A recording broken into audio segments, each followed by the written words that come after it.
عام طور سے یہ خیال کیا جاتا ہے کہ مسلمان خواتین کو اجنبی لوگوں سے بہت سختی سے گفتگو کرنی چاہیے اور ان سے کوئی نرمی کی بات نہیں کرنی چاہیے۔ یہ اوپینین ایک غلط فہمی پر مبنی ہے اور بنیادی طور پر یہ سورہ احزاب کی ایک آیت پر اسے ڈرائیو کیا جاتا ہے۔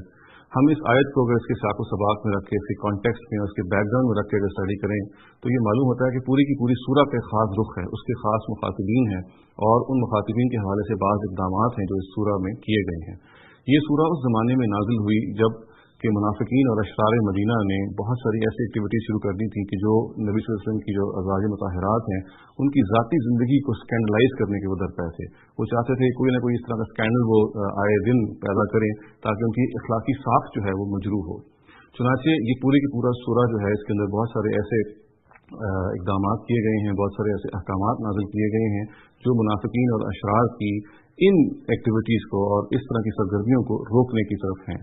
اور ان کو نہ سمجھنے کے نتیجے میں پھر جو اس میں احکامات دیے گئے ہیں ان کو عام طور سے لوگ جنرلائز کر لیتے ہیں اور باقی مسلمان خواتین پر بھی ان کو ممتد کر دیتے ہیں، ایکسٹینڈ کر دیتے ہیں، جو کہ کسی طرح بھی صحیح نہیں ہے۔ سورہ کو اگر ہم اس کے سیاق و سباق میں رکھ کے اور یہ ان آیتوں کو بھی ان کے کانٹیکسٹ میں رکھ کے اگر سمجھتے ہیں تو بات یہ سامنے آتی ہے کہ پوری کی پوری سورہ کے اندر یہ خاص موضوع ہے جو زیر بحث ہے۔ سب سے پہلے تو نبی صلی اللہ علیہ وسلم کی جو بیویاں ہیں ان کو مخاطب کر کے کہا گیا کہ آپ عام خواتین کی طرح نہیں ہیں، آپ کا معاملہ بالکل مختلف ہے، آپ نبی صلی اللہ علیہ وسلم کی بیویاں ہیں، آپ امہات المومنین ہیں، چنانچہ آپ کا جو بھی آپ قدم اٹھائیں گی اس کے لحاظ سے معاملہ ہوگا۔ اور ان کو سب سے پہلے تو اختیار دیا گیا کہ اگر آپ عام لوگوں کی طرح زندگی گزارنا چاہتی ہیں تو آپ کو اس کا پورا موقع ہے کہ نبی صلی اللہ علیہ وسلم کو چھوڑ کے آپ چلی جائیں اور زندگی کے جو کمفرٹس ہیں، ان کی جو لگژریز ہیں اس کو آپ ان کو اختیار کر لیں۔ تاہم اگر آپ یہ نہیں چاہتی تو ایک مرتبہ پھر اپنے اوپر اس کو طاری کر لیجیے، اس کا فیصلہ کر لیجیے کہ آپ نبی صلی اللہ علیہ وسلم کی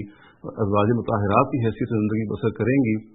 اور اس میں جو خاص رسپانسبلٹیز ہیں ان کو سر انجام دیں گی۔ چنانچہ اس کے بعد پھر ان کو یہ بھی بتایا گیا کہ اگر ان سے کوئی غلطی سرزد ہوگی تو ان کا دوہرا ان کو گناہ ہوگا، اور اگر کوئی اچھا وہ کام کریں گی تو اس کا دوہرا اجر بھی ہوگا۔ اور یہ بات بھی بتائی گئی کہ ان کی جہاں تک باطنی تطہیر کا تعلق ہے، یعنی ان کی جو انٹرنل پیوریفیکیشن ہے اس میں کوئی ڈاؤٹ نہیں ہے، وہ ایک پاکیزہ خواتین ہیں۔ تاہم خارج میں چونکہ لوگ موقع پیدا کرنا چاہ رہے تھے ان کے اخلاق کو خراب کرنے، ان کے اخلاق کو ڈسٹریبیوٹ میں لانے کے لیے، اس لیے یہ ضروری ہے کہ بعض اقدامات وہ کیے جائیں جو اس خارج کے اس طرح کے معاملے کو بھی سرکمنٹ کر سکیں، اس کو بھی روک سکیں۔ چنانچہ اسی ضمن میں پھر یہ کہا گیا کہ یہ جو منافقین اور اشرار ہیں جب کبھی آپ کے گھروں کے اندر آ جاتے ہیں تو ان سے آپ نے کوئی نرمی سے گفتگو نہیں کرنی ہے اور ان سے کلیئر سمپل ٹرم میں اور سٹرن انداز سے بات کرنی ہے، تاکہ اگر ان کے دل میں کوئی روگ ہے، ان کے دل میں اگر کوئی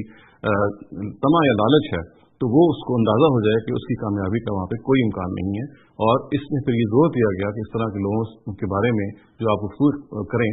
اس کے اندر ایک بالکل نرمی کا پہلو نہیں ہونا چاہیے۔ چنانچہ قرآن مجید میں یہ سورہ احزاب میں جہاں یہ آیات آئی ہیں میں آپ کو پڑھ کے سناتا ہوں، جس سے بالکل واضح ہو جائے گا کہ ان کا ایک خاص سیاق و سباق ہے۔ یہ نبی صلی اللہ علیہ وسلم کی امہات، نبی صلی اللہ علیہ وسلم کی جو ازواج مطہرات ہیں ان سے اسپیسیفک ہیں، انہی سے ریلیٹ کرتے ہیں اور ان کا عام مسلمان خواتین سے کوئی تعلق نہیں ہے۔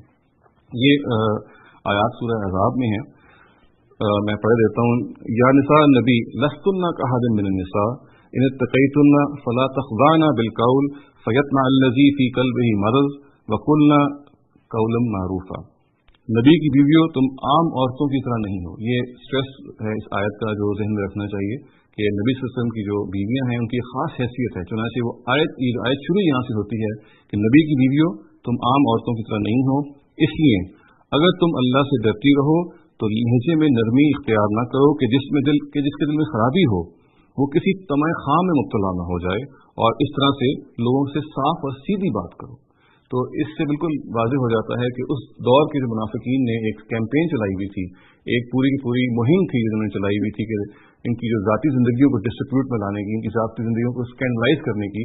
اس کو اصل میں روکنے کا یہ ایک تدبیر ہے جو بتائی گئی، اور یہ کہا گیا کہ اس طرح کے لوگوں سے جب بھی آپ بات کریں سختی سے بات کریں اور افیکشنلی بات نہ کریں، تاکہ ان کو یہ احساس ہو جائے کہ جو ان کے دل میں لالچ یا طمع ہے اس کی کامیاب ہونے کا کوئی امکان نہیں ہے۔ اقول قولی ھذا واستغفر اللہ لی ولکم ولسائر المسلمین والمسلمات۔